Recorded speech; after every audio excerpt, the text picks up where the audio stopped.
Tim investigasi independen Badan Gizi Nasional menemukan bahwa insiden keamanan pangan yang terjadi di Lembang penyebabnya ternyata bukan karena air, tapi karena ada kandungan nitrit.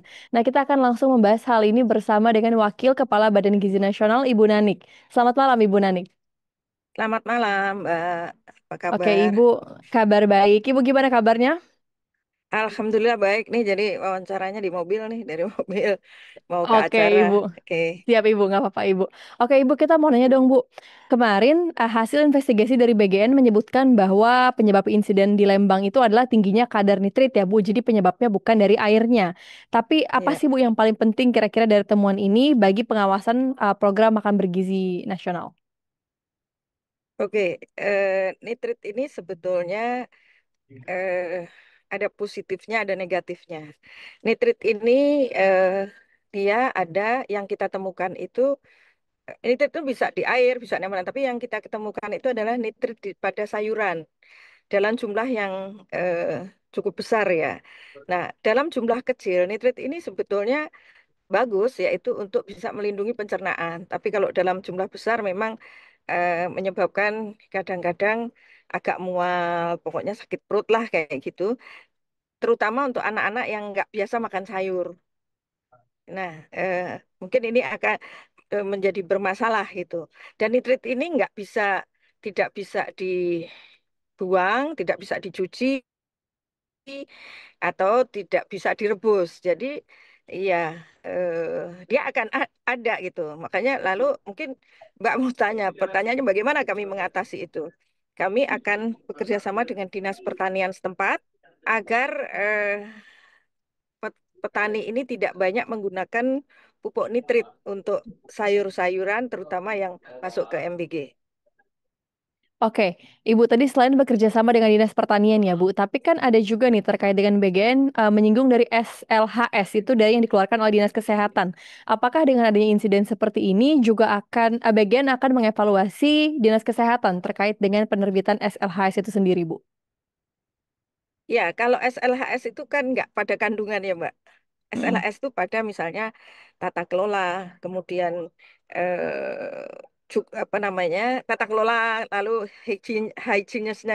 hygiene-nya dapur bagaimana, sesuai dengan juknisnya BGN. Tapi kalau soal kandungan ini kan SLHS tidak mengetahui. Kalau tidak, ini kan diketahui kami, tim independen ini setelah melakukan uji laboratorium tuh sampai kalau nggak salah ini, oh ini nih, jadi ada beberapa uji ya Mbak, kita lakukan itu di beberapa lab. Jadi kan artinya eh, Depkes ini tidak, kalau untuk kandungan makanan kan nggak sampai ke situ. Kalau tidak ada kejadian kan kita tidak mengetahui. Nah ini karena ada kejadian, kenapa kok sering sekali terjadi di Bandung Barat, lalu kami selidiki di 6 SPPG. 6 SPPG di Bandung, di Lembang. Lalu kami menemukan bahwa ternyata keracunan anak-anak itu dari sampel makanan, keracunan itu bukan karena air, tapi karena kandungan nitrit yang kelewat tinggi. Nah, tentu kan kami tidak mungkin, mm, oh ya udah saya ambil supplier lain gitu, jangan ambil dari situ ya. Ini kan nggak membantu petani karena petani juga kan tidak mengerti dan sebetulnya bukan mengecilkan dampak nitrit. Nitrit ini eh, dampaknya itu hanya sesaat. Tetap berbahaya, berbahaya dalam arti ya sakit anak-anak. Tapi dalam jumlah kecil sebetulnya nitrit ini melindungi pencernaan. Jadi yang kita lakukan sekarang adalah kita berkoordinasi dengan Deptan agar penanaman sayurnya itu tidak menggunakan banyak-banyak pupuk ya, Mbak. Begitu pupuk yang mengandung nitrat ya. Nitrat Oke, Ibu Nanik, tadi ya. kalau berkaitan dengan Dinas Pertanian, kalau gitu apakah nantinya ke depannya mengenai SPPG masing-masing? Ini kan katanya sudah ada Perpres Tata Kelola MBG yang sudah rampung. Kira-kira ini kapan bisa didistribusikan, Bu? Dan apakah ada sanksi tertentu kepada masing-masing SPPG jika mereka mungkin membuat makanan yang akhirnya mengakibatkan insiden seperti ini lagi? Perpres sekarang yang sudah keluar kan Kepres. Perpresnya ini masih dalam pembahasan karena banyak tambah-tambahan perubahan pasal akibat munculnya berbagai kejadian belakangan. Jadi kan harus misalnya tata kelola masak kita ubah, eh, penyimpanan bahan baku diubah, lalu penggunaan macam-macam lah yang kita harus ubah dan ini kan memerlukan pembahasan-pembahasan karena tidak mungkin misalnya kepres sekarang tanda tangani besok keluar lagi kepres. Jadi kepres ini kan harus sekali. Nah itu yang mungkin yang tadinya mungkin sudah 3 bulan lalu kita keluar, Perpres ini keluar, tapi belum jadi keluar karena munculnya kasus di bulan September ya Mbak, yang lalu. Jadi ini yang membuat Perpres ini masih dalam pembahasan di Menko Pangan. Oke, Ibu Nanik, ada satu pertanyaan terakhir Ibu terkait dengan BGN. Kemarin itu di akun Instagramnya BGN itu ramai nih Bu. Ada komentar soal gaji petugas SPPG yang katanya belum dibayarkan. Bagaimana penjelasan dari BGN terkait dengan hal ini Bu?